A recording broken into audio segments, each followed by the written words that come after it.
Aujourd'hui, on est à Roanne pour la 5e étape du McDonald's AgriTour. La spécificité de ce bassin d'approvisionnement, c'est qu'il réunit deux filières, la filière blé et la filière bovine.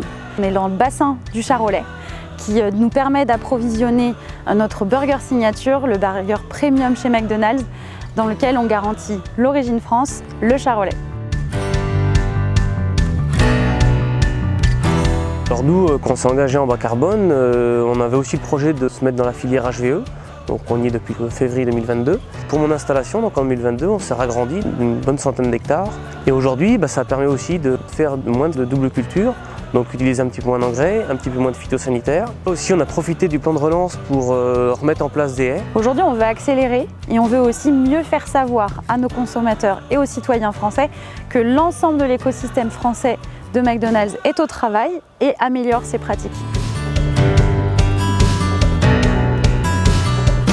Meropis, c'est une société qui fait de la robotique agricole et qui a pour vocation à développer un robot extrêmement léger de façon à aller surveiller les parcelles agricoles. L'élevage peut être concerné par l'utilisation du robot sentivé à travers éventuellement une surveillance des prairies.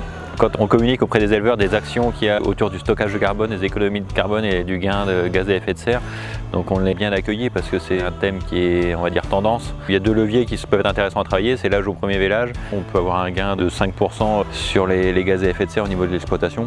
Le gain en travaillant sur l'intervalle vélage-vélage est de l'ordre de 2%.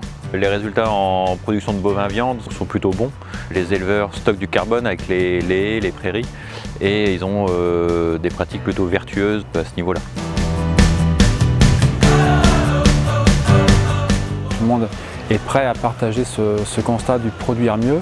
Cette notion de production, elle renvoie forcément à des questions de rentabilité et de rémunération de notre métier. Et ça, aujourd'hui, on ne peut pas passer à travers et c'est vraiment l'enjeu de demain si on veut pérenniser un élevage en France et une production française de qualité.